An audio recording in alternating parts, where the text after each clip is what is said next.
नमस्ते दोस्तों, आज हम बात करेंगे एक ऐसे कॉन्सेप्ट की जो हमारे लाइफ को अपग्रेड कर सकता है। Building a second brain bye Tiago forte. तो लेट्स डू इट।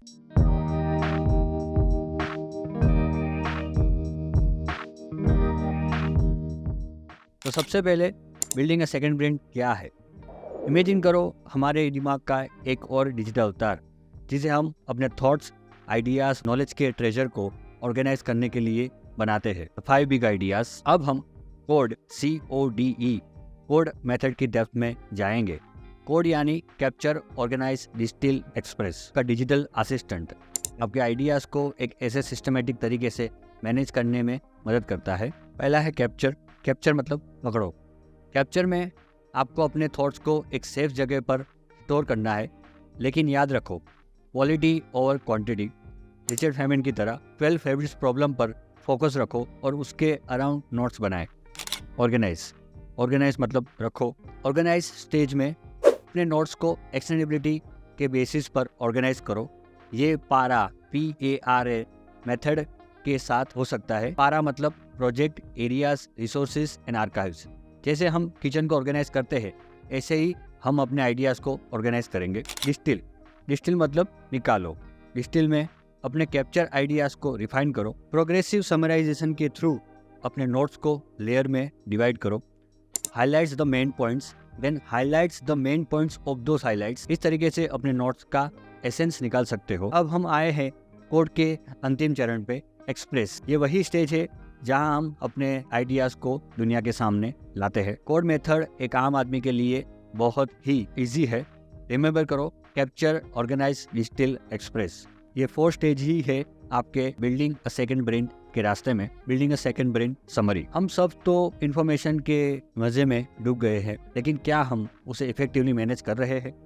यही चीज हमें चाहिए एक सेकंड ब्रेन की। What is second brain? Second brain एक डिजिटल कॉमन प्लेस बुक है, जैसे एक स्टडी नोटबुक और स्केच बुक का combination.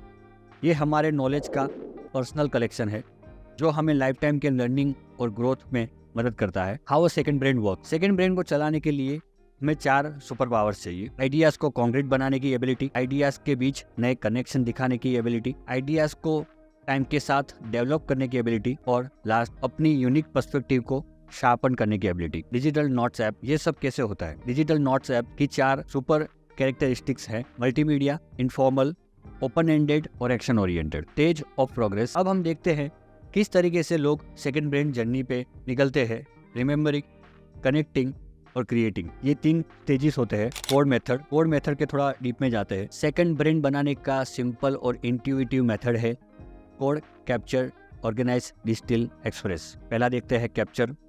Keep what resonates. Knowledge तो हर जगह है, बस पकड़ना सीखो। टियागो फोर्टे की फेवरेट टेक्निक है 12 फेवरेट प्रॉब्लम्स, यानी लिखो अपने फेवरेट प्रॉब्लम्स और उनके सॉल्यूशंस। दूसरा है ऑर्गेनाइज, सेव फॉर एक्शनेबिलिटी। अब ऑर्गेनाइजेशन के लिए अपने पारा PARA system, project, areas, resources और आर्काइव्स, इनमें ऑर्गेनाइज करो और इन्फॉर्मेशन को एक्शन के लिए रेडी रखो।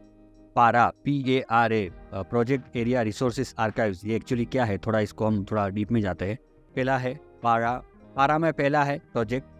प्रोजेक्ट मतलब आप अपने फोल्डर में या अपने ड्राइव में या अपने फ़ोन में या अपने कंप्यूटर में 4 फोल्डर बनाए। उसमें पहला फोल्डर हो सकता है प्रोजेक्ट, दूसरा है एरिया, तीसरा है रिसोर्सेज और चौथा है आर्काइव। तो जो पहला है प्रोजेक्ट, मतलब अभी आपकी लाइफ में जो भी प्रोजेक्ट चल रहे हैं, फॉर एग्जांपल आप कोई ऑफिस बना रहे हो या कोई प्रोजेक्ट पे काम कर रहे हो, तो प्रोजेक्ट के अंदर उस पर्टिकुलर फोल्डर बनाओ और उस फोल्डर का वो नाम लिखो, बिल्डिंग ऑफिस। तब उस फोल्डर में आप अपने आइडियाज़ को वहाँ पे रख सकते हो, अपने ऑफिस के रिगार्डिंग जो भी आइडियाज़ है, या फिर अपना दूसरा भी कोई भी प्रोजेक्ट चल रहा है उसके रिगार्डिंग इन्फॉर्मेशन वहाँ पे रख सकते हो। मतलब कोई ब्लॉग हो गया, वीडियो की लिंक हो गई, या फिर कोई भी ऑडियो हो गया, या फिर कहीं पे आपने कुछ PDF ढूंढी है, या फिर आप कहीं कोई PDF हो गई, या फिर आपने कोई फ़ोटो खींचा है, वो सब फोल्डर के अंदर रखो। तो जो भी आपके अभी प्रोजेक्ट चल रहे हैं तो वो आप प्रोजेक्ट के फोल्डर में रख सकते हो, प्रोजेक्ट्स के अंतर्गत आएगा। दूसरा है एरियाज़। एरियाज़ मतलब ऐसी चीज़ जो आपके लाइफ में कंटिन्यूसली रहती ही है, मतलब वो प्रोजेक्ट बेसिस नहीं है, वो हमेशा आपके साथ रहते हैं।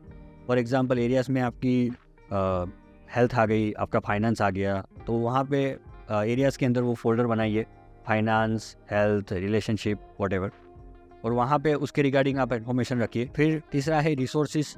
अगर कोई इन्फॉर्मेशन है जो इस दोनों फोल्डर में नहीं आ सकती, प्रोजेक्ट या एरियाज़, तो आप उसको रिसोर्सेज में रख सकते हो। अगर आपको लगे कि ये कभी मेरे को यूज़ करना हो तो इसमें आप जा सकते हो, तो उसको रिसोर्सेज में रखो। और चौथा है आर्काइव। अगर कोई इन्फॉर्मेशन है और अभी आपके लिए वो यूज़फुल नहीं है, उसका अगर काम ख़त्म हो गया है, तो आप उसको आर्काइव में ट्रांसफ़र कर सकते हो।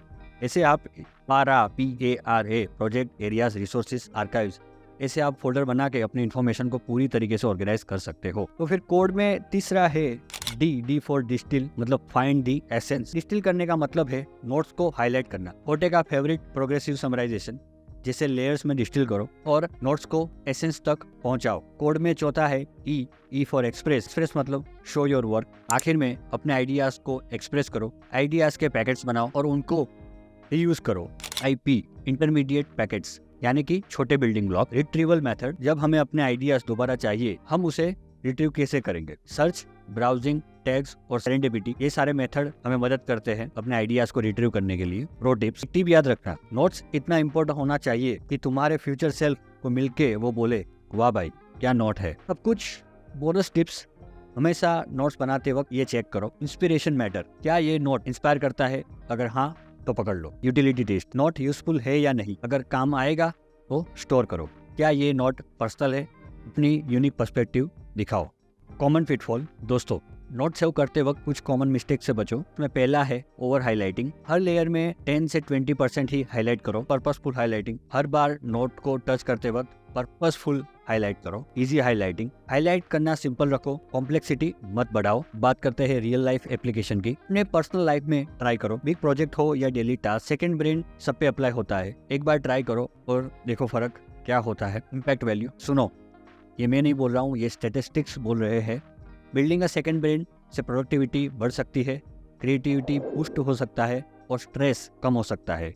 कैसे? क्योंकि ऑर्गेनाइज्ड माइंड पावरफुल माइंड होता है। कॉल टू एक्शन, दोस्तों अगर तुम्हें भी चाहिए एक ऑर्गेनाइज्ड पावरफुल माइंड, तो शुरू करो अपना सेकंड ब्रेन बिल्ड करना। और हाँ, फीडबैक जरूर शेयर करना, तुम्हें भी पता चले कि कैसे चल रहा है तुम्हारा सेकंड ब्रेन का सफर। तो ये था हमारा extended guide on building a second brain. शुरू हो जाओ अपने आइडियाज को कैप्चर, ऑर्गेनाइज, डिस्टिल और एक्सप्रेस करने के लिए।